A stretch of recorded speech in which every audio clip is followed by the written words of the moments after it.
Hi there. I wanted to stop in with another short update on this little project of mine. So we'll call this part 5.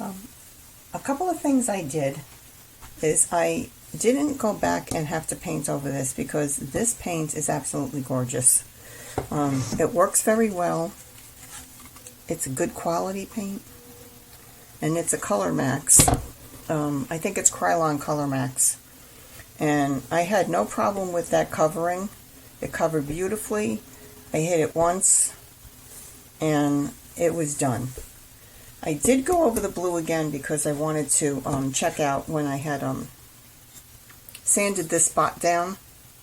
So I do see a little residual there when I painted over what I sanded. So that's a little bit of a problem, but you know, it's not terrible depending on what you plan on doing with these machines. And the color is really beautiful. I'm trying to get it where you could see how beautiful the color. It really is a dark blue and has sparkles in it, but it does need a top coat. Where I feel this one, if it wasn't a sewing machine that was going to be used, where there was going to be wear and tear, that paint doesn't need a top coat if you're using it for anything else. The other thing I did,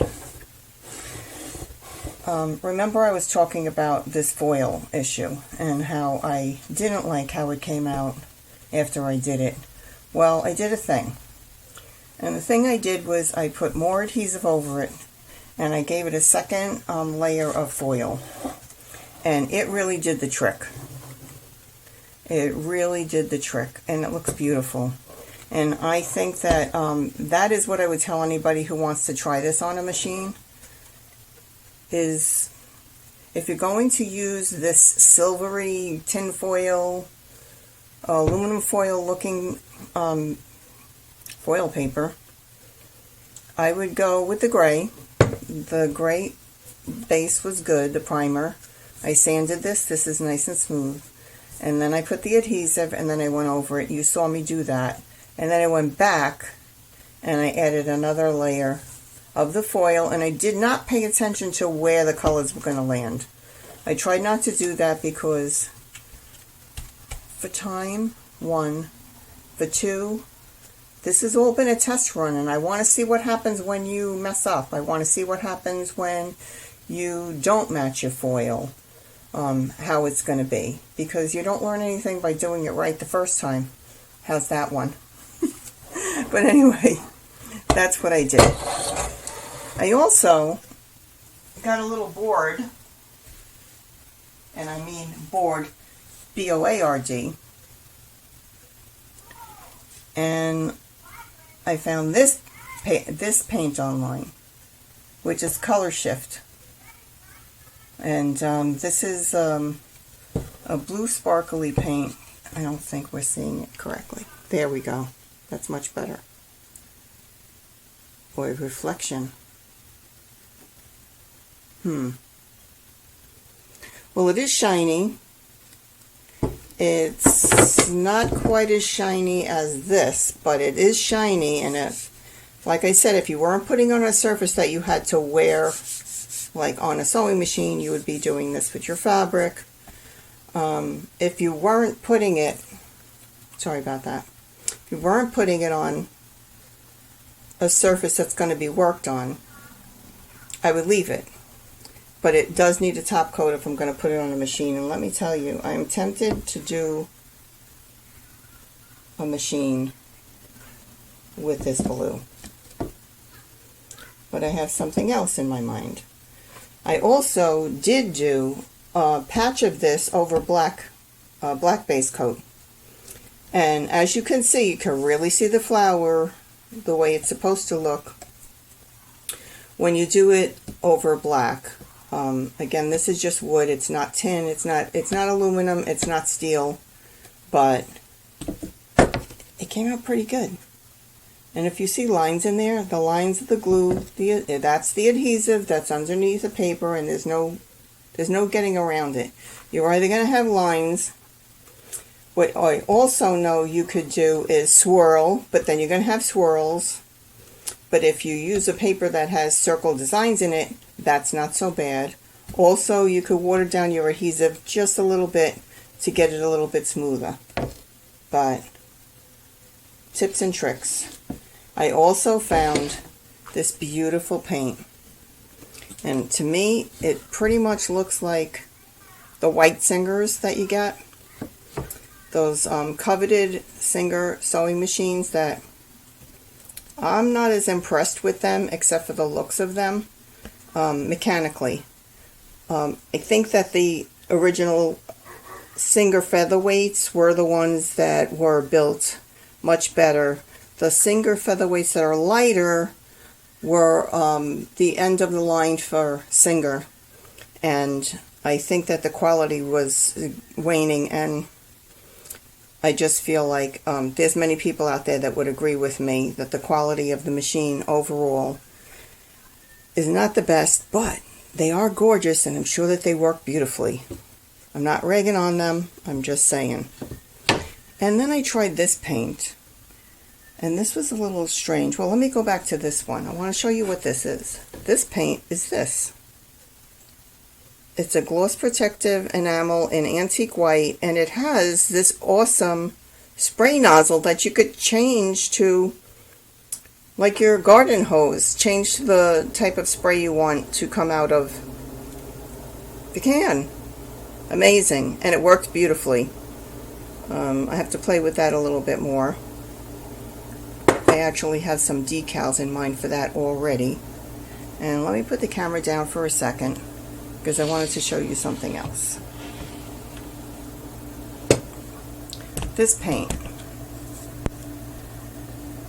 This paint is a sparkly pink, and it is translucent. Let me find it.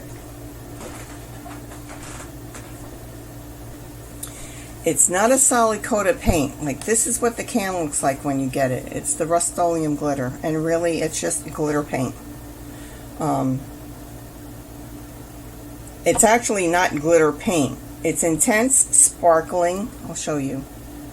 Intense sparkling glitter finish. It's not intended to make anything turn pink. I guess this would look awesome over pink paint when you want to add sparkle. The only issue with this is, if you're putting this on top of something, it's not, the texture is not good for a sewing machine. Would look beautiful with pink under there, with sparkles on top, and probably a really good diamond top coat. I don't know if anybody out there uses acrylic on these machines, but a poly coat might work. I don't even know if that's a good thing to use on a sewing machine, but I know that the diamond coat works pretty good. Let me grab that. This is a diamond coat that I've used. It's from KBS, Clear Diamond, High Performance Finish. And that's what I used on the red machine. And it does come out beautifully. Well, I'm going to try it over this, just to see the feel of it, because I don't like this feel for a machine. Definitely not. Not a good choice. But I do kind of love this color. The only thing with this paint is 2 to 4 hours to dry. The other ones, I sprayed them, 10 minutes later I was able to touch them. This one is tacky. It says 2 to 4 hours, but what I did like about it, it covered really beautifully with one coat.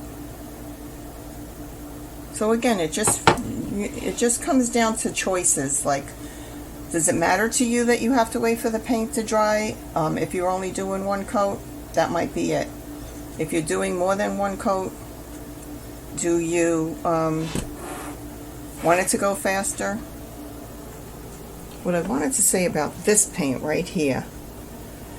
This is color shift paint, and you have to do it over black, and I'm not sure that you have to do it over the black that they sell. But you do have to do it over a black surface, so you're probably not going to get the same effect that you get here. I'm going to try every angle to see if you can see that. It really came out beautiful.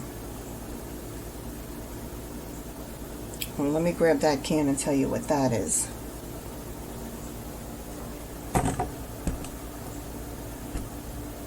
Everything's just a step away.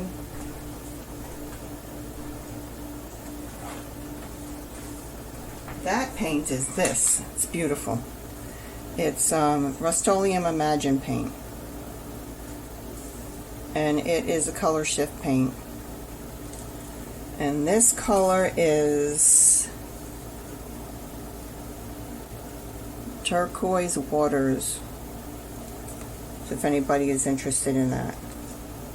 Oh, this time it says it on the front of the can. Last time I had to go hunting for it. But look, it has that purplish blue. You see what's happening over here? So this and this would probably work out beautifully. I know that this purple happens to be, it looks on the camera like a blue purple. It's really not. It's really more on the red side of purple. Let's see if I could get that to show more accurately. I'll shut this light off. You know what? It's still not showing. That's more of it. That's more of what the color looks like. It's really beautiful color. And that's been my excursion for the past couple of days. I'm enjoying doing this. I haven't decided, sorry about that. I haven't decided what to do with the real machine. But this one is going to stay here, and it's going to be used over and over again. I'm sorry, that's like the third time I hit the camera.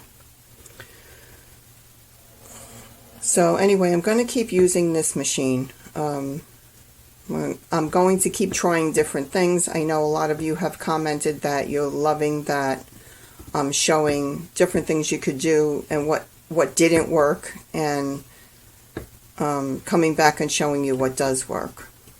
So that's a project for today, and I hope to catch you back for part 6, and I'll let you know what that is. That might not be for a couple of days, because the machine that I'm planning on painting has to be broken down. It's missing some parts, but I will not paint it like that. I will paint it, the body is beautiful, and most of the parts that are in there are very good, but a little gunky, so they have to come out of the machine. So I'll have to take those out and get those cleaned up and see what happens when the rest of the parts come, because they're on their way. Yep, I did a thing. I keep doing things. But anyway, thanks so much for stopping by. I hope you're enjoying these, and I'll see you next time. Bye.